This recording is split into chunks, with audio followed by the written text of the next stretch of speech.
Hi, I'm Garm1, and this is Midgardia's Cool Crowdfunding Show. I'm here today with Sam Leigh. How's it going?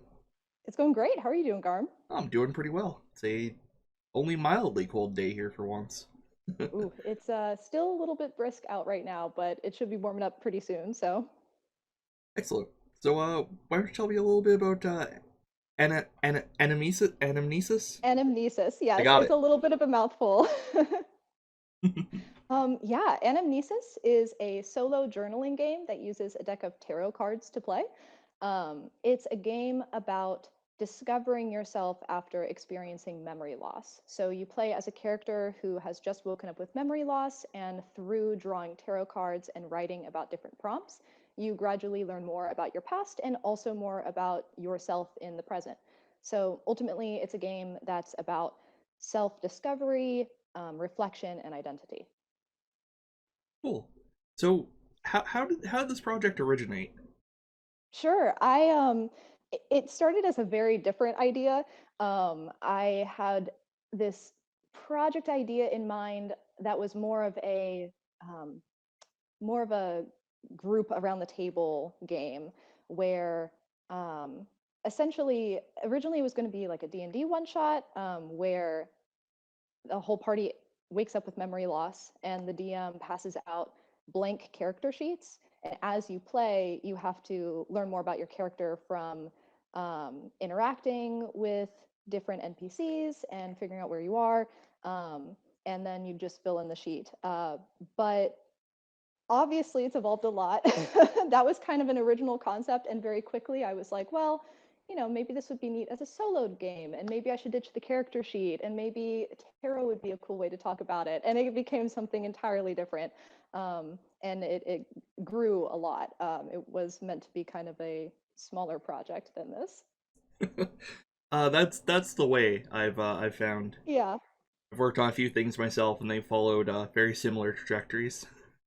Yeah, it's really the best way, you know. You try to plan something grand and sometimes it's kind of intimidating to get started, but when you're working on something small and you get really passionate about it, then it's easier to build that up. Yeah, for sure. So, how does it work exactly? Sure, yeah, great question. So essentially, there are five different acts, and each act brings you through a different, it's focused on a different thing. So Act One is about right after you've woken up. So it deals more with what are your immediate physical surroundings, what are your first impressions of yourself, like seeing what clothes you have on your person, do you have any tattoos, any scars? Do they trigger any memories? So that's all Act One. Act Two, you walk around town or the city, or I just played a game with someone yesterday where the entire game took place in a giant airport. So, really, wherever you want to be, as long as there are other people and places to interact with. And then it kind of progresses from there. So, each act um, uses a different suit. At least the first four acts do. Act five is a little bit different. And you essentially draw cards from that suit to determine which prompts that you write on. Cool. So, I happen to, by sheer coincidence, have a deck of coins or pentacles or what have you, and a deck of the major Excellent. arcana in front of me. So, Okay. yeah. Would you Do you like want to to play run me? around? Yeah, for sure. Great. Okay. So the first thing that you actually do before you even get into the acts is you draw one card from the major arcana. This card is your shadow, and it essentially represents who you were in your past. And then it's a card that you put to the side, like face up on the table next to you, the entire rest of the time that you play. Um, and it's there for reference. It can kind of help you answer certain prompts. Um, One thing to note is that with this game, because people have different levels of how experienced they are with tarot, to be honest, I have some experience with tarot, but not a lot. I wanted it to be pretty open that anyone who has a deck of cards could play. So, as far as how to interpret the cards, you can interpret them just looking at, the picture on the front or the deeper meaning of them. One thing to know before we start is whether you want to play with the cards being upright or reversed. So, usually in tarot, If a card is upright, it has a different meaning than if it's reversed, if it's upside down. And we can play into that, or we don't have to play into that, and it's up to you. Upright sounds fine. Sure. Okay. Cool. So whenever you're ready, you can draw a shadow card from the major arcana. I can't read that. That looks like death. I'm Death, guessing that's yes. death. It's a big old skeleton. So Yeah, awesome. I was practicing the dramatic draw and then didn't actually Nice. consider how am I then going to read it. You know, I think all I got to see is a skeleton, and that tells me pretty much enough. So, Yeah, no, that's um, fair. yeah, cool. Okay, so death usually represents end, mortality, destruction, and corruption. One of the more Um, straightforward ones, yeah. yeah, I think so. So that kind of you would put that card next to you for the whole rest of the game. It doesn't get shuffled back into the deck. Um, and it represents loosely who you were in your past. One thing to consider is that when you're answering different prompts, you don't always have to play into your shadow card. Um, it's People are multifaceted, right? And they can't really fit into one card or one tarot archetype. So if you answer prompts later that seem opposite to what is on your shadow, that's okay, because people are layered, and your shadow doesn't necessarily represent uh, everything. Right, and a shadow can't exist without light, so there's, you know. It Yeah, sounded that's deep in true, my right? head, but I'm not sure what that actually means in this context. There's always two sides to the coin, right? There's Yeah, there you always go. yeah, or to the pentacle, however you want to say it. Cool. So after you've drawn your shadow, then the next thing to do would be to move to Act 1. So to play Act 1, there's a little quip at the beginning, so I can read that just to kind of orient to the setting. So Act 1 is represented by the deck of Pentacles. You wake up in an unfamiliar place, seemingly within a town or city. You cannot remember who you are or why you are here. All you know for certain is that you are not in your home. Draw 3 cards from the deck of Pentacles. So typically you draw 3 cards and you put them face down in front of you. Alright. No dramatic reveal this time, so I don't have to worry about reading anything. They're all good. Alright, it is done. Cool. Okay. So then you want to flip over your first card, and I'll let you know which prompt it's corresponded with. Excellent. I think that's I a think that's 2. 2? Yeah. Yeah, Cool. that's Okay. 2. Great. It With works great on camera, but less good for everything else. That's fair. Yeah.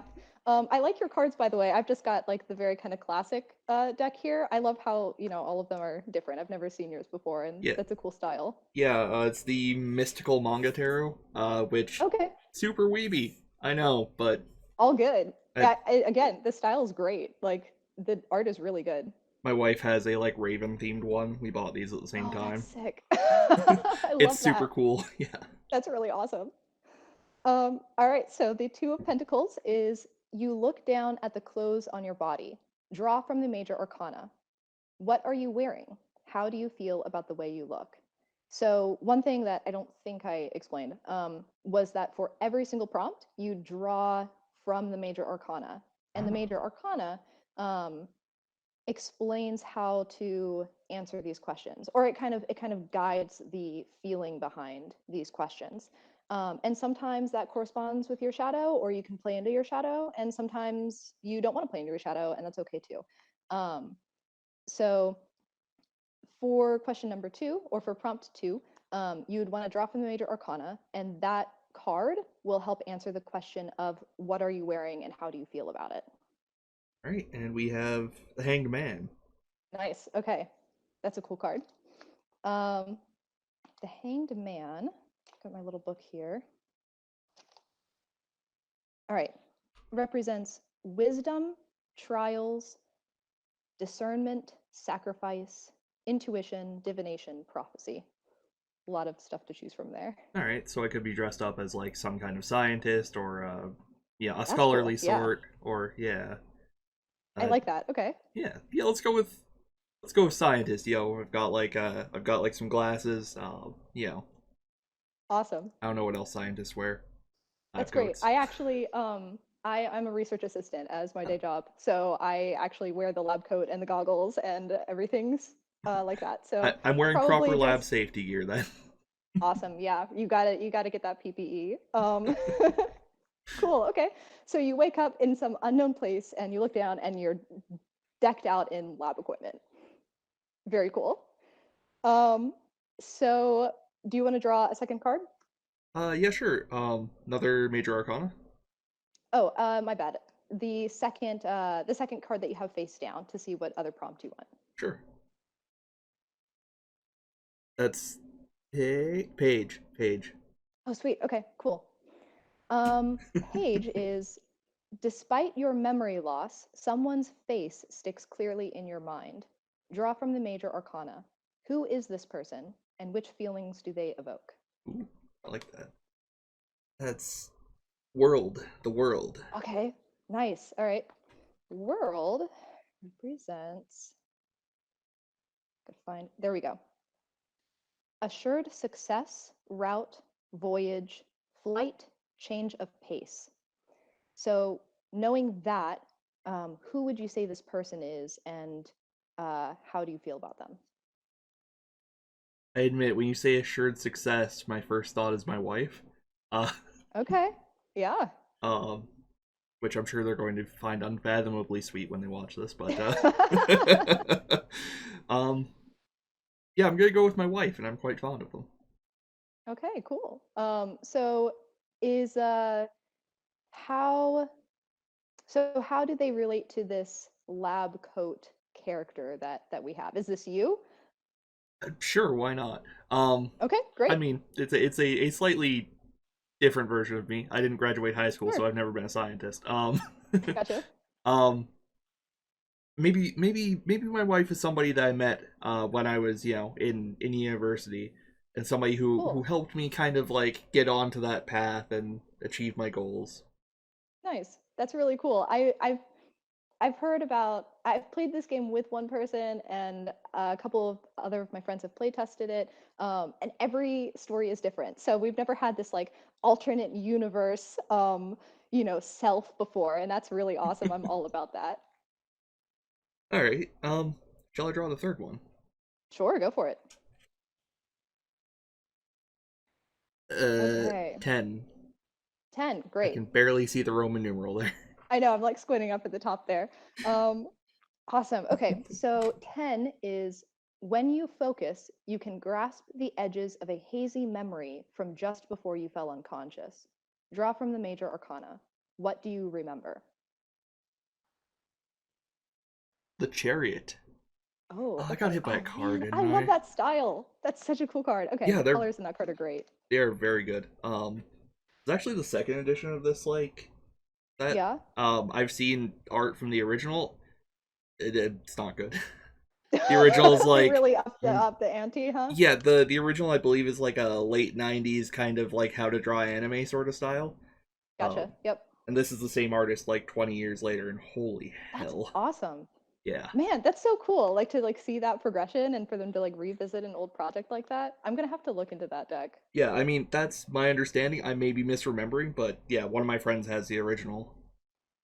Yeah, That's but really cool. yes, the Chariot. The Chariot. Um, Providence, war, triumph, presumption, vengeance, trouble. So how would the Chariot represent this memory that you have from just before you fell unconscious? You ever seen The Martian or read the book? Yes, I have. It's been a little bit, but I have.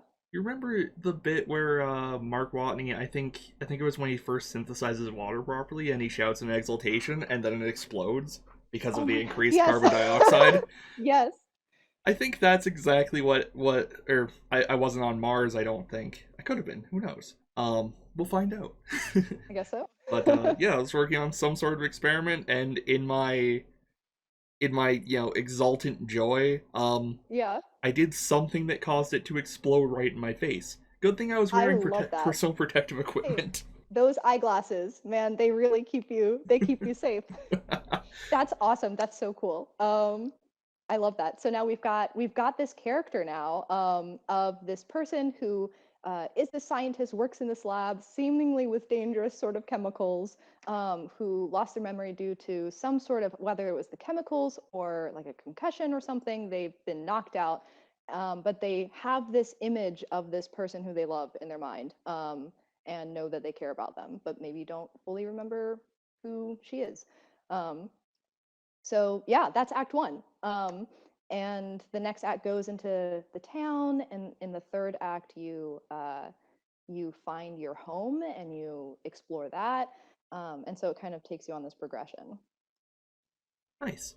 I really like that kind of structure. I've never really done solo journaling games before. Okay, I yeah. So yeah, this is a good experience.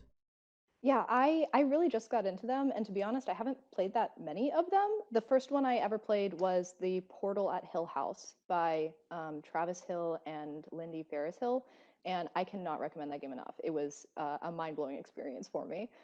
But yeah, one thing I like about Anamnesis is that it can be this journaling game, but it can also be a nice character creation tool. You know, you can use these prompts to generate a character, and then you can toss them into whatever campaign, and it could be from a variety of different settings.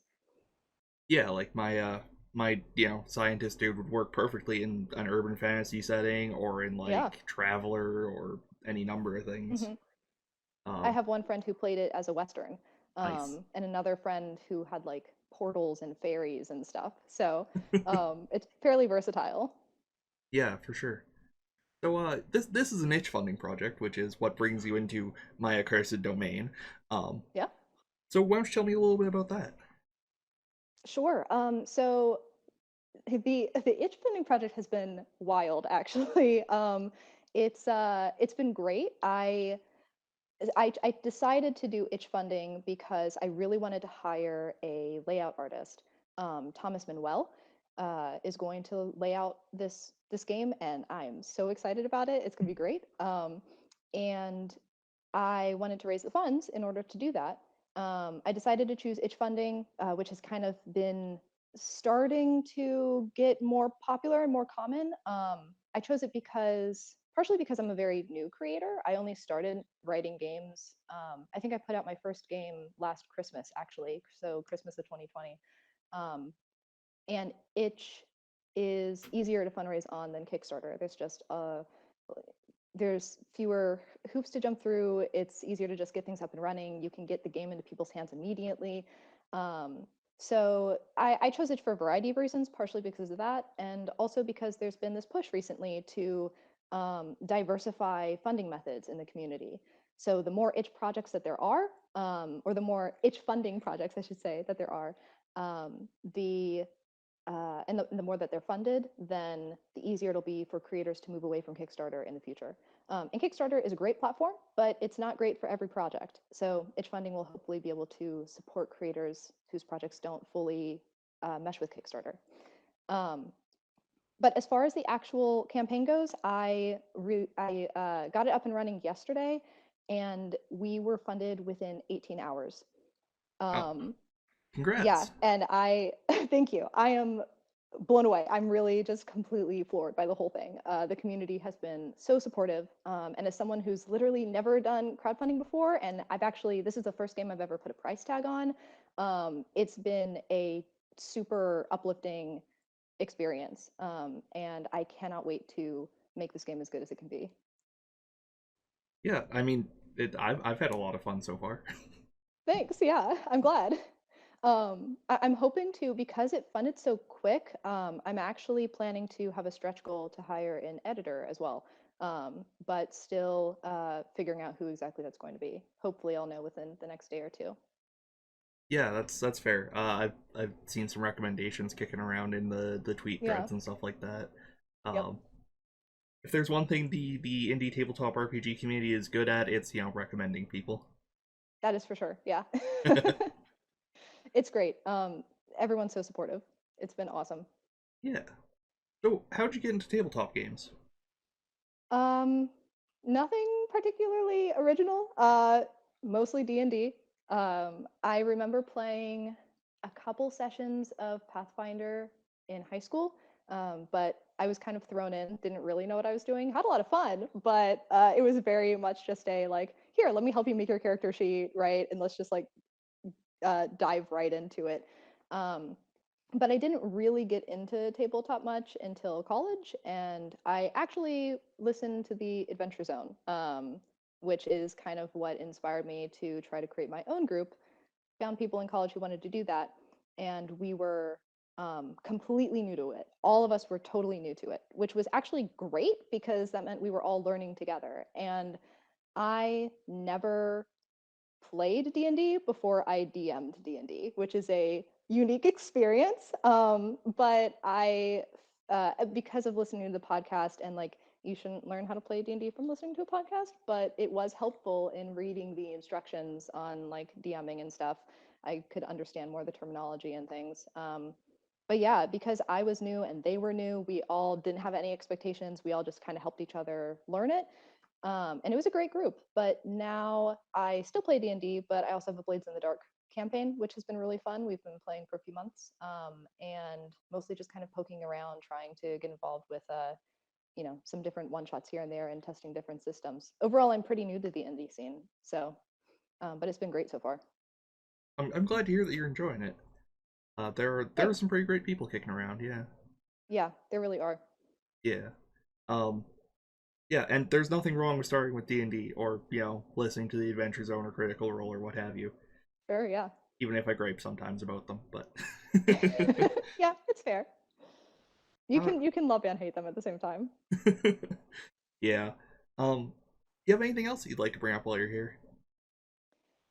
Man, I don't think so. I guess um one thing I would like to shout out, I guess, is the first tabletop, like the first indie game that really like caught my attention and kind of dragged me into the indie scene was Spencer Campbell's Slayers. I backed down Kickstarter, and when I got the book in my hands, I was like, this is incredible. So cannot recommend that enough. I think you've interviewed him a few times before, so Couple of times, you're yeah, very aware. Yeah. yeah. And I've got But that was, Slayers right over there. oh, I see it. Ah, Great. Yeah. it's hard to point at that. It's, yeah, I'd imagine. um, awesome. Yeah, I love it. I've only played it once, unfortunately, but the one time I did play a one shot of it was really fun. So Yeah, I um, need to actually play Slayers at some point. yeah, fair. I feel like that's a very common thing in indie. It's like collecting everything and like reading through stuff, and then like when you finally get to play it, it's like, yes, it's been 3 years. You know? Yeah, I Yeah. interview Spencer every like 2 months, and then never Yeah. play his games. He's just pumping out stuff constantly. It's really impressive, to be honest. Oh yeah, yeah. The Um, amount of times on Twitter he's just like, "I'm taking a day off and not doing anything. Here's a new game." yeah, it's wild. Spencer, I no. don't know how he does it. Yeah, Yeah. But yeah. Slayers is cool, Slayers is very cool. and this is I also cool. actually, if it's fine, I'd like to mention Thomas Manuel, who's doing the layout art, um, or who is the layout artist for Anamnesis. He is also itch funding a game called Hypercity, um, which is like another solo game, also kind of about memory loss, ironically. But that's currently up and running and looks really cool. It's like this solo together game. So you play solo, but other people are playing at the same time, and you've got like a message board that you interact with essentially. Um, it looks really wild, and I really want to give it a try. That it's on my list. So Yeah. Well, I'll have to look into that as well. That sounds cool. uh, Sam, it's been a joy talking to you, and it's been a joy, getting to play a bit of Anamnesis. I think I said that right this yeah, time. Yeah. I think so. Yeah, this has been a lot of fun. I being able to like go through it with somebody else is always a delight. So this was great. Thank you so much for having me. I really appreciate the space. And this was a blast. I'm glad. I had a ton of fun too. And yeah, for those of you watching at home, there is a link to the game below. So go pick up a copy. It's fun. And yeah, Take have a Garm's good word night. for it. Have a good night. Good night. Have a good one.